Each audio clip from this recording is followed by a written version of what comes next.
What do science, Colorado, and the White House all have in common? Can you make an educated guess? Hello, and welcome to CU Science Update. I'm Alexis Bridenbaugh. In January 2010, CU's own Chancellor, Philip DeStefano, was one of only 4 public research university leaders invited to visit the White House. But why does that matter now, and what does it have to do with science? While there, DeStefano joined 120 other universities pledging to address the shortage of qualified science and math teachers in the U.S. Reports from the National Center for Education Statistics show that only about 70% of high school chemistry and physics teachers and only 50% of earth sciences teachers majored in and hold a teaching certificate in those subjects. In comparison, 82% of English teachers, 90% of art teachers, and 95% of music teachers have teaching credentials for their jobs. So the troubling question is science education broken? American theoretical physicist S. James Gates, Jr. says the development of the world economy comes from innovation that is stimulated by a population that is literate in science and technology. He suggests that there's an urgency to fix our science education because it's connected to our country's future economy. Gates says he believes the problem with science education has become a third crisis confronting the U.S. The first was World War II. And the second was the launch of Sputnik that led to the creation of NASA, the National Aeronautics and Space Administration that successfully launched men to the moon in 1969. I was strolling on the moon one day in a merry, merry month of December. May. President Obama's administration has also pledged to step forward with its support of science education. It's the key to meeting these challenges, to improving our health and well-being, to harnessing clean energy, to protecting our security, and succeeding in the global economy, will be reaffirming and strengthening America's role as the world's engine of scientific discovery and technological innovation. And that leadership tomorrow depends on how we educate our students today, especially in those fields that hold the promise of producing future innovations and innovators. And that's why education in math and science is so important. In 2009, he outlined a number of priorities, including the need to boost interest among youth in science and math and to improve the quality of educators. And this growing problem is one that CU is hoping to fix. CU has begun to establish itself as a leader in science, technology, engineering, and math education, also known as STEM education. Along with the many other universities who were at the White House, CU aims to transform the way undergraduates are taught science and to help boost the number of STEM majors pursuing teaching careers after graduation. And so far, their work is paying off. Over the past 5 years, CU has already doubled the number of STEM majors completing math and science teacher certification. One program responsible for this progress is CU Teach, an innovative science and math teacher education program. It's a collaboration between the College of Arts and Sciences and the School of Education that leads to a degree in a math or sciences major along with a Colorado teaching license. But CU isn't just preparing its college students to be STEM teachers. The university is focusing its efforts on children as well, with the hope that early exposure to STEM education will get them excited about science and math in their future. For example, the Center for Integration of Research, Teaching, and Learning Education and Outreach program teaches the K-12 community about earth and environmental science issues. CU's Fisk Planetarium and Science Center has a strong K-12 outreach program and also develops nationally disseminated planetarium curriculum. CU's Laboratory for Atmospheric and Space Sciences has an outreach program for K-12 and a teacher development program that offers curricular resources and activities. And then there's CU Science Discovery, a program that offers summer, after school, and overnight informal science camps to kids in Boulder and helps bring the expertise of CU into the community. CU Science Update's Dorian Smith sat down with Director of CU Science Discovery, Stacey Forsyth, to see what the program offers to kids in Boulder's public schools. When a CU student takes a class with you or does something with you, they develop a curriculum that they then are able to place in a school? Is that? It depends. We have a variety of different opportunities. Often we're partnering with some of the education programs here on campus, like CU Teach, which trains science majors from a whole variety of science fields to get their teaching certification at the same time. So they're both getting their science degree and their teaching certification. Those are great students for us to work with because they have such tremendous science content knowledge, but they're also being trained as teachers. So we work with a lot of those CU Teach students and use them in our classes as teaching assistants and instructors so that they can get the experience of actually working with the kids firsthand and using their science expertise as well. Now, does a student have to be part of CU Teach to help you guys in the classroom? No, we hire a whole range of students, and so we work with a lot of graduate students as well. Sometimes graduate students, we're actually working with them to develop new programs, new classes that actually tie to their research area. So that's a really kind of neat opportunity for them. But we do hire graduate students and undergraduate students to teach in both our after-school and our summer class program. Okay. So what are the after-school and the summer class programs that you actually do with your K through 12 kids? Well, we're probably best known for our summer class program. We offer over 200 classes that each run for 1 week on our CU campus. And they really cover a whole wide range of areas. We have classes in the life sciences, things that are getting kids outside, life in ponds and streams, wild in the woods. We have gardening classes. We're doing a lot more now with technology as well because we're finding a lot of kids have exposure to technology. They're really interested in doing more with technology. So we have things like digital photography, virtual composer, where students are creating compositions using GarageBand. We have a very cool stop-motion animation class that was actually developed with a film student here at CU. And it's just great to see the things that these kids create during some of these classes. Now, are any of their work, the K through 12 students' work, featured somewhere for the students to see or for other CU students to see? That's a great question. We typically give students who are creating work, for example, in some of these technology classes, they usually get their own DVD with either their images or their films or their compositions that they've created. But we're starting to catalog them as well so that we can provide some examples of what students are doing in the classes online. Oh, that's very cool.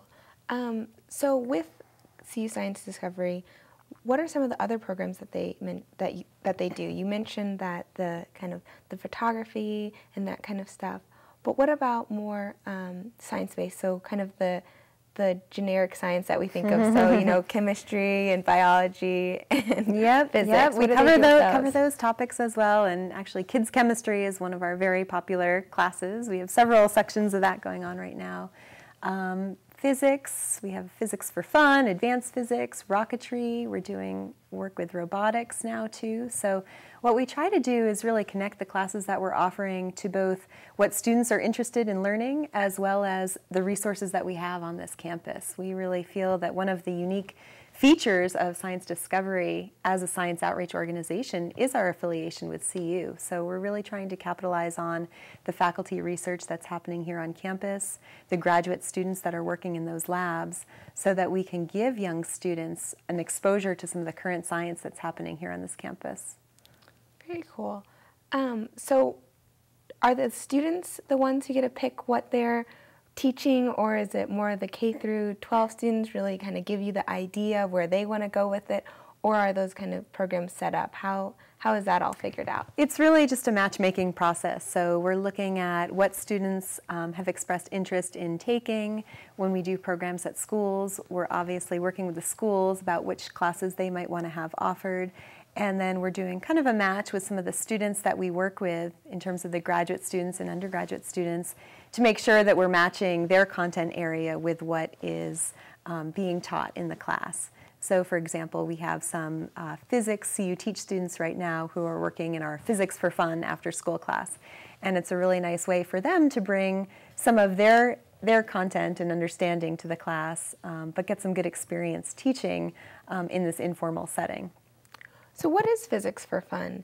I know you just touched on that, but what are the students actually going to do, those K through 12 students? What do they get to do and touch and make and all that kind They do a whole variety of activities. They're exploring forces and motion and gases and a whole range of things. So they might be building little rockets, or you know, the materials that some of these classes use are very extensive, but a lot of times these instructors are able to do really cool activities with some basic ingredients and supplies that you might just have in your house anyway.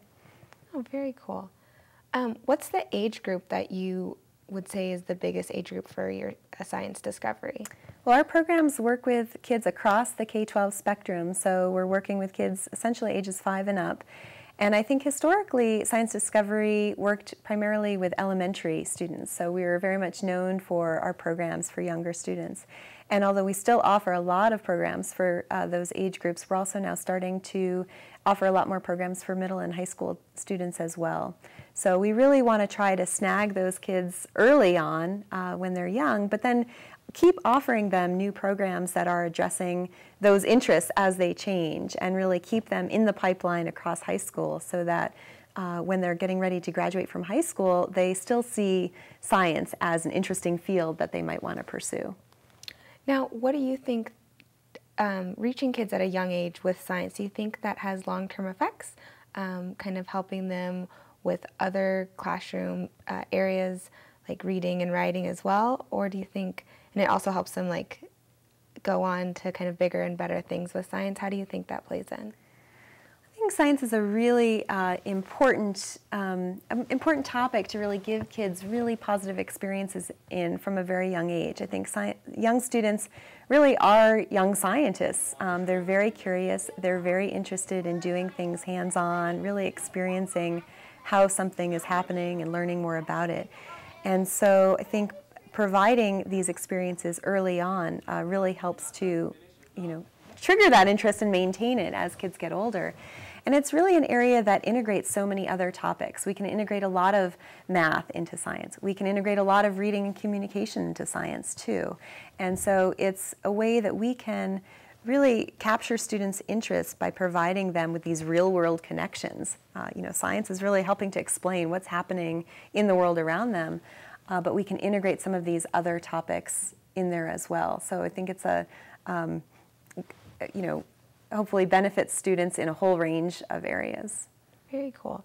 Do you see the students really coming up with ideas of what they want to learn from your class, that they're like, I've taken this class and now I really want to learn about global warming from this, or I really want to learn more about rockets and that kind of stuff? Do you see that happening, that they then want to come back and do another class that kind of expands on what they've already learned? Yes, we definitely see a lot of repeat customers. We have a lot of students who return to science discovery again and again for more classes. And I think even within the scope of a class, I think we see a lot of, our format really allows for the instructors to really follow students' interest. So if something presented early on in the class is really interesting to students, we have the flexibility where we can really go into that in more depth and explore that even more to really fulfill their interests. So I think that's kind of a nice thing that we have available to us in terms of being an informal science education provider, where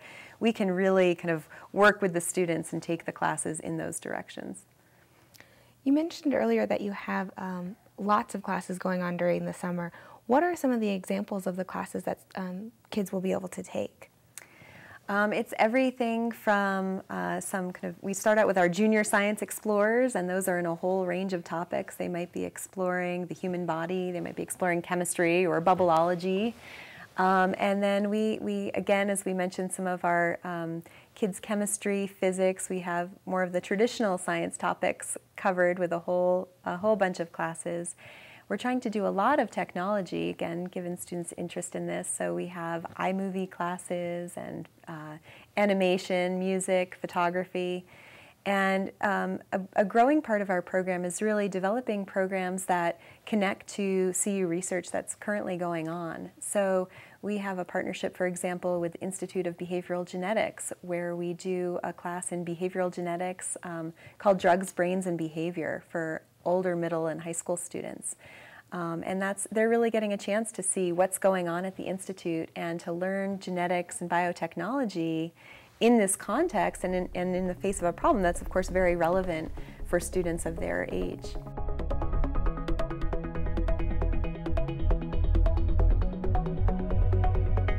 We took a closer look at some of the things the kids at CU Science Discovery are up to, and how this program is helping Colorado youth get a head start on their science and math educations.